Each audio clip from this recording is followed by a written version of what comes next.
Welcome back to the Wealthy Good Life podcast. We love to go deep on all things personal finance. So today we're going to take a deep dive into some common money mistakes. And we've got some really interesting, almost unexpected insights to share with you. It's true. You might be surprised, even people who earn a good income can make these mistakes. And even small missteps early on can turn into big problems down the road.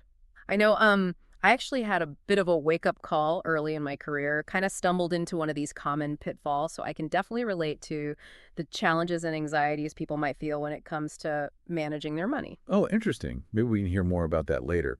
But first, I think it'd be great to jump right in. So let's talk about the first mistake. Putting money first, like above everything Yeah, else. that's a big... It seems counterintuitive. Right, like, isn't financial success the goal?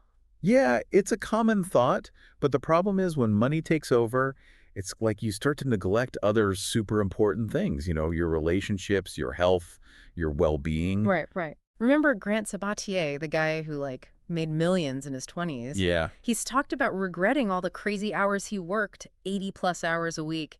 He wished he hadn't put those other things on hold for so long. wow. Yeah, I see what you mean. It's not just about the destination, it's also about, enjoying the journey. Exactly. It's about finding that balance. And speaking of balance, that kind of leads us to our next common mistake, which is lifestyle inflation. Ever notice how, like, when you start earning more, you start spending more? Ugh, yeah. It's like you get a raise and suddenly you think, oh, now I can afford those things I've been wanting.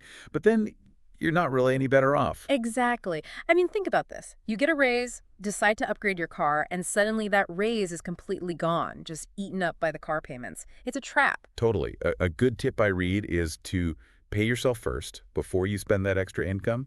Put some of it directly into your savings. Love that. Such a simple yet effective way to combat lifestyle inflation.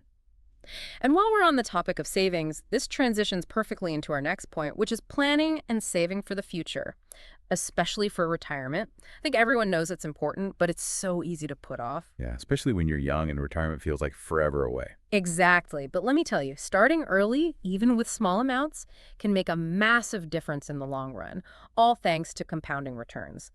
Basically, your money grows exponentially over time as your investments generate earnings, and those earnings generate even more earnings. I see. So it's like a snowball effect. Exactly. I read that Fidelity recommends saving at least 15% of your income annually, and like you said, even if you can't do that much right now, just starting is key. Okay, 15%. Got it. Oh, and here's a little bonus tip. If your employer offers a retirement savings plan with matching contributions, take advantage of it. It's basically free money to boost your savings. That's awesome. Who doesn't love free money? Right. Now let's move on to another mistake we see all the time. People are diligently saving money, but they're kind of missing out on a key piece of the puzzle: investing. Imagine having 100,000 ringgit just sitting in your bank account. It's great, but it's not actively growing. Right. It's like having a powerful tool and not using it. Precisely. And I know investing can seem scary, especially if you're risk averse. But remember, you can start small and gradually ease into it. Yeah, there are so many options out there. You can start with something like Amana Saham Malaysia or money market funds or even fixed deposits, which are generally considered lower risk. Absolutely. Even those conservative options can often offer a better return than a standard savings account, especially when you consider inflation. Right. Over time, inflation can really eat away at your savings. Investing, even conservatively, helps you stay ahead of inflation and grow your wealth steadily over time. And that brings us to our next point: excessive commitments. These can really weigh you down, especially if you're dealing with high-interest debt like credit cards. I think we've all been there. It's so easy to accumulate those small recurring subscriptions, the streaming services, gym memberships, the monthly boxes. They seem small, but... Oh, I know. Those little subscriptions are sneaky. They just fly under the radar and drain your bank account without you realizing it. Exactly. So it's super important to review your expenses regularly and be honest with yourself about what you truly need. And that brings me to a really important point. One of the biggest lessons I learned from that early career experience was the importance of having an emergency fund. Oh, yeah, an emergency fund. It can truly be a lifesaver. I mean, imagine facing a sudden car repair or a medical bill and you don't have that financial cushion. It can be really stressful. Yeah. Trust me, it's so much better to have that safety net in place. It provides peace of mind, knowing you can handle those unexpected expenses without racking up high-interest debt. Absolutely. Being prepared for life's curveballs is so important. Speaking of things that are important, This next mistake might surprise you. It's about communication, or rather, the lack of it when it comes to money. Oh, yeah, money talks. Right. Yeah. Avoiding those conversations can actually be detrimental to your financial progress. It's true. We get it. Money can be a touchy subject, but by not talking about it, you miss out on valuable learning opportunities and support. Imagine how much you could learn and grow by openly discussing finances with trusted friends or family. It's like having a support system, a community to help you navigate your financial journey. Exactly. And even if you're knowledgeable about personal finance, seeking professional advice from a qualified expert can be a game changer.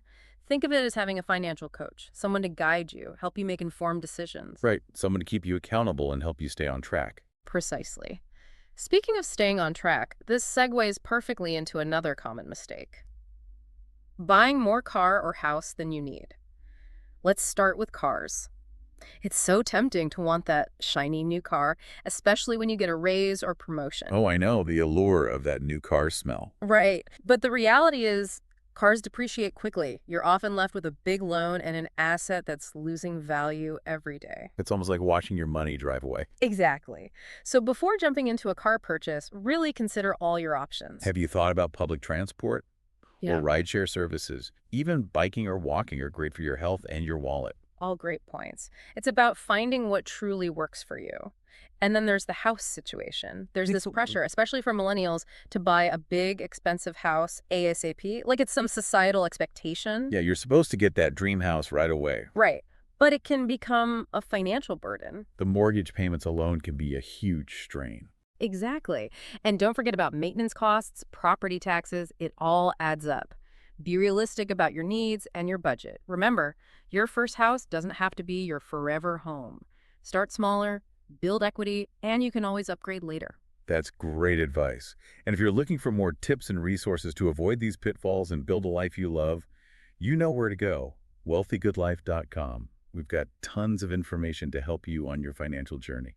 I love that. Okay, so we've covered a lot of ground today. Do you want to do a quick recap of the 7 common money mistakes we discussed? Sure. First up was putting money above everything else. Remember, balance is key. Don't sacrifice your health, your relationships, your well-being in the pursuit of wealth. Couldn't agree more. Number 2 was lifestyle inflation. You know, that sneaky tendency to increase spending as your income grows? It's crucial to break free from that cycle and prioritize saving. Right. And third was failing to plan and save for the future, especially for retirement. Remember, the magic of compounding. Even small amounts saved consistently, especially early on, can make a huge difference. And don't forget those employer matching contributions for retirement savings. It's like free money. Mistake number 4, missing out on the power of investing. Even if you're risk averse, there are ways to invest your money so it can grow steadily over time and help you stay ahead of inflation. You don't have to be an expert to get started. Absolutely. And then we talked about accumulating too many financial commitments. Those recurring subscriptions and unnecessary expenses can really sneak up on you. It's so important to regularly review those and cut back where you can. Yeah, and while you're reviewing those expenses, remember the importance of having a solid emergency fund to handle unexpected expenses. It can save you a lot of stress and financial hardship in the long run. Absolutely. Okay, mistake number 6, avoiding conversations about money. Remember, talking about finances openly with people you trust, even with a financial advisor, can be incredibly beneficial. It provides insights, support, and accountability. Right. And finally, mistake number 7, buying more car or house than you truly need. It's easy to get caught up in societal pressures or the desire for instant gratification, but it's crucial to prioritize your long-term financial goals and make decisions that align with your needs and your budget. So much great advice. So let's pause here for a moment, take a deep breath, and think about what resonated with you. Are there any financial habits you might want to rethink or adjust?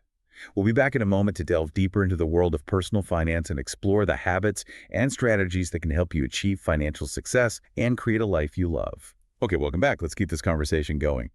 So we've talked about common money mistakes, but I'm curious, have you ever noticed that some people just seem to have a knack for managing money? It's like they just get it. You know, I have. I've definitely observed some common traits among those who are really successful with their finances.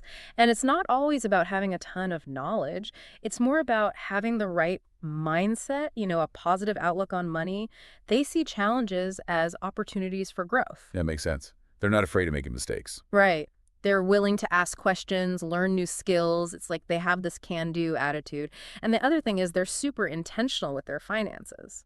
What do you mean by intentional? They have a plan, a clear vision of their financial future, and they make choices to support that vision. They set goals, create budgets, track their spending. So they're not just going with the flow, hoping for the best. Nope. They're in control. And you know what else? They're masters of delayed gratification. Oh, that's a tough one. There are so many temptations to spend now. It's true, but financially successful people get that sometimes you have to say no to those instant gratification things, to say yes to a brighter financial future. They're playing the long game. Exactly.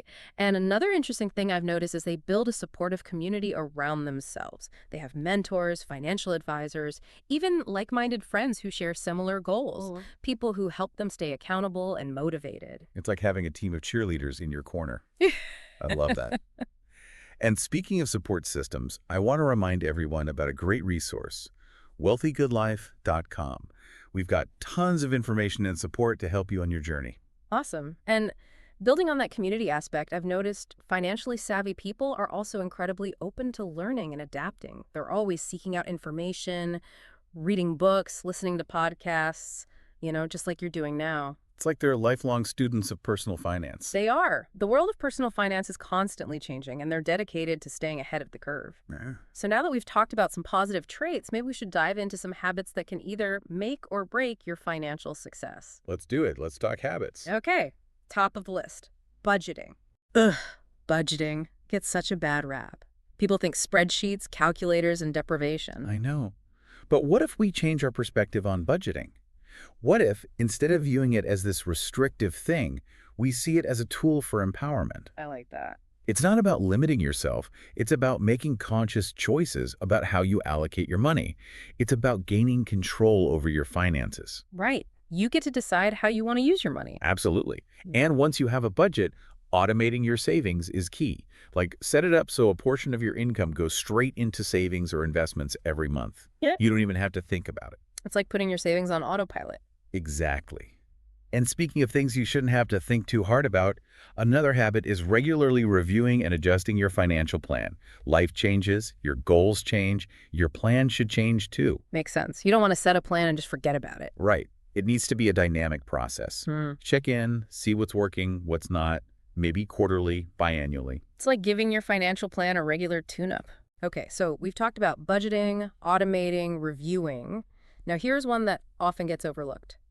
Tracking your net worth. Oh, yeah. Net worth. So that's like the big picture, right? The difference between what you own and what you owe. Exactly.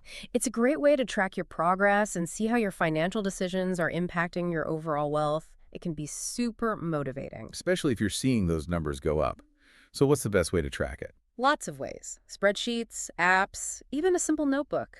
Just find something that works for you and be consistent. Make it a habit, just like those other habits we discussed. It's about taking control and seeing the impact of your choices. Precisely. And speaking of choices, we can't forget about investing in your financial literacy. The more you know, the better equipped you are to make good decisions. Absolutely. I mean, knowledge is power, right? It is. And thankfully, there are so many resources available. Books, podcasts, online courses. It doesn't have to be boring. There are tons of engaging and fun ways to learn about personal finance. It's about finding what works for you and what keeps you interested. Exactly. And while it's great to empower yourself with knowledge, there are times when getting professional guidance can be super valuable. Like working with a financial advisor. Exactly. They can provide personalized advice, help you create a comprehensive plan, and navigate those more complex aspects of personal finance. It's like having a financial coach to help you reach your goals. I love that analogy. And as we're talking about reaching goals, all of these habits we've discussed, they require a certain amount of discipline and consistency. It's like building wealth isn't about making big changes overnight. It's about making small, consistent choices over time. The power of the compound effect. Exactly. Small actions repeated consistently can lead to remarkable results. It's true for money, and it's true for so many things in life. So if you're feeling overwhelmed, just pick one habit, start small, make it a part of your routine, and build from there. Progress, not perfection. I love that. And speaking of progress, let's move on to another important topic, one that can be a bit tricky. Debt. Yeah, debt. It can feel like a heavyweight, both financially and emotionally. It's true. And I think it's important to approach this topic with both empathy and practicality. There's no shame in having debt. It happens for many reasons, but it is important to understand it and manage it. Right. So maybe we should start by differentiating between different types of debt. Absolutely. We often talk about good debt versus bad debt. Good debt being like a mortgage or a loan for education, things that are likely to increase in value over time. Exactly. They can contribute to your overall financial well-being, whereas bad debt typically refers to debt for things that lose value quickly, like consumer goods or vacations. Okay, I see the difference. So how do we start tackling this debt, whether it's good or bad? Well, there's no one-size-fits-all approach, but there are a few popular strategies, like the snowball method, where you focus on paying off your smallest debts first, regardless of interest rates. Ah, the snowball method. It's Yeah, all about that momentum, getting those quick wins to stay motivated. exactly. It's a psychological boost. Then there's the avalanche method, which prioritizes paying down debts with the highest interest rates first. Makes sense. Attack those high interest ones first. Right. It's more about minimizing the total interest you pay over time. So the best strategy really depends on your individual situation and what works for you. Right, customize your approach. Exactly. And in addition to those methods, there are other things you can try, like negotiating with your creditors for lower interest rates. You never know. They might be willing to work with you. It's worth a shot. And you can also explore debt consolidation, combining multiple debts into one loan with a lower interest rate. Ah, that can simplify things. It can. And of course, it goes without saying that being mindful of your spending habits is crucial. Find areas where you can cut back and free up more cash flow to put towards your debt. Every little bit helps. Exactly. Remember, managing and reducing debt is a journey. It takes time and effort. But with a solid plan and the right mindset, you can achieve financial freedom and create that brighter future. That's encouraging to hear. Okay, ready to move on to a topic that always gets people excited. Let's do it. Investing. But I know this can be a scary topic for a lot of people, especially those who are new to the world of finance. I totally get it. Investing is often made out to be this mysterious, risky thing, but it doesn't have to be. Let's break down some of those barriers and make investing more approachable. I love that. So let's start with the basics. What is investing and why is it so important? Basically, it's about putting your money to work for you, allowing it to grow over time and help you build wealth. So it's not just saving, it's about making your money work harder. Exactly. It's a powerful tool to help you reach your financial goals, whether it's buying a home, retiring early, or traveling the world. That's exciting. But with so many different investment options, it can feel overwhelming. How do we even begin to choose? That's where defining your investment goals and your risk tolerance come in.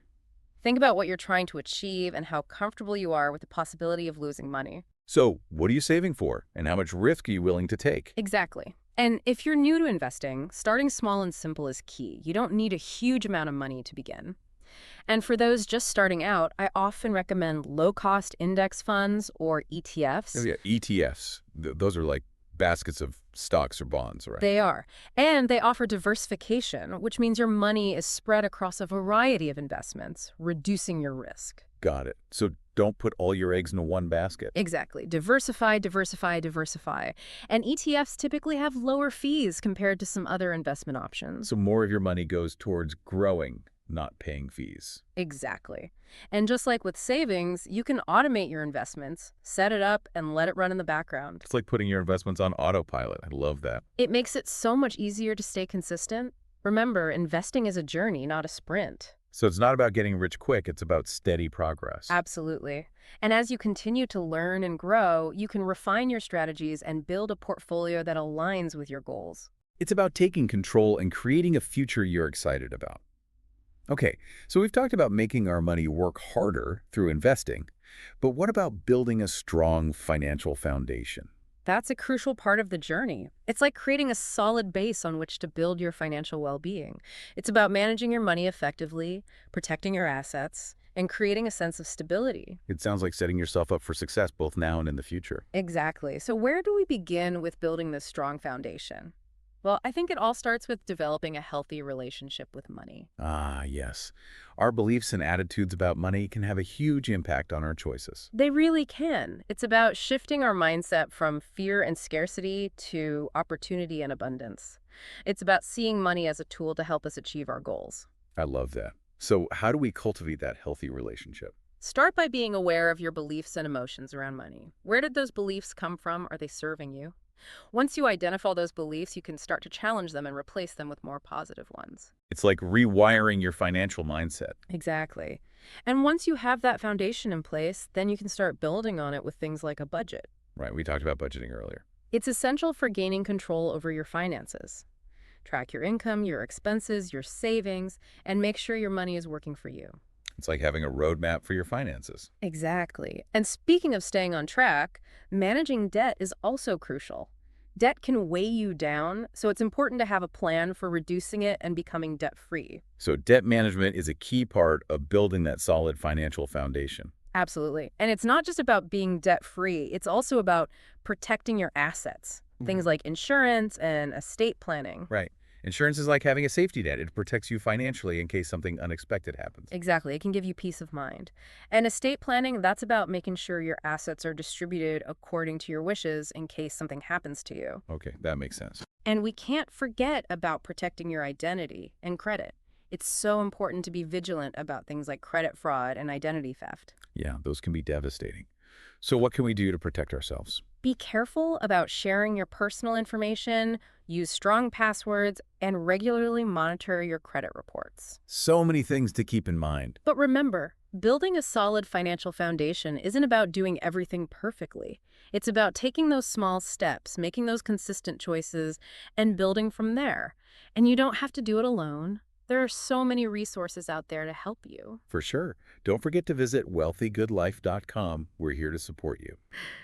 So we've talked about the foundation. Now let's move on to something really exciting, creating a plan for financial freedom. Financial freedom. It's a dream for so many people. It's about having the resources and the flexibility to live life on your own terms. It's about pursuing your passions, supporting your loved ones, making a difference in the world, all without being held back by financial constraints. Beautifully said. So how do we create a plan for this amazing freedom? Well, first, we need to define what financial freedom looks like to you. What's your vision? Time to dream big. Exactly. It's not just about a number in your bank account, it's about the lifestyle you want to create. Once you have that vision, you can start setting realistic financial goals to make it a reality. Right, those SMART goals. Exactly. Specific, measurable, achievable, relevant, and time-bound. Make them work for you. And once you have those goals, you can create a budget that supports them. It's about aligning your spending and saving habits with your vision of financial freedom. It's about making conscious choices about where your money goes. Yes. And we can't forget about investing. Investing plays a huge role in building wealth. It does. It's about putting your money to work for you. And remember, diversification, spreading your investments across different asset classes to manage risk. Exactly. And don't forget about those other investment options we talked about, like real estate. There are so many possibilities. But I think one of the most important things is having a plan for managing and reducing any debt you might have. Right. Debt can really hold you back from achieving that financial freedom. It can. It can drain your cash flow and make it harder to save and invest. So it's important to have a strategy for paying it down. And we talked about some of those strategies earlier, like the snowball method and the avalanche method. Yeah, those can be really helpful. And remember, it's a journey, not a race. Be patient with yourself and celebrate your progress along the way. Absolutely. It's about making consistent progress, not about being perfect. Exactly. So we've got our goals, our budget, our investments, we're tackling our debt. What else do we need to consider for our financial freedom plan? Well, I think it's important to be prepared for the unexpected. Life happens, you know? Oh, absolutely. That's where having an emergency fund and the right insurance comes in. Right. An emergency fund can help you cover those unexpected expenses without having to go into debt. Exactly. It's like having a safety net. And insurance, well, that can protect you financially if you experience a major life event, like an illness or an accident. It's about mitigating risk and creating that sense of security. Exactly. It gives you peace of mind. You know, while we're talking about creating a life you love, there's one more aspect of financial freedom that I think is so important. It's about giving back and aligning your finances with your values. I love that. It's not just about accumulating wealth, it's about using it to make a positive impact. Exactly. Whether it's supporting a cause you care about or Yeah. investing in companies that align with your values, there's so many ways to make a difference with your money. It's about creating a ripple effect of positive change in the world. I love that. And I think that's a beautiful note to end on. As you embark on your journey towards financial freedom, remember, it's a marathon, not a sprint. Progress, not perfection. Exactly. Celebrate your wins along the way, learn from your mistakes, and never stop learning and growing. You've got this. And if you're looking for more guidance and support, remember to visit wealthygoodlife.com. We've got tons of resources to help you on your journey. It's been an incredible journey exploring all of these personal finance concepts with you. It has. Thanks for having me. Thank you for being here and sharing all of your amazing insights. And to everyone listening, thank you for joining us on this deep dive into personal finance. Remember, you have the power to create a life of financial freedom and abundance. We'll see you next time. Thanks for listening to the Wealthy Good Life podcast.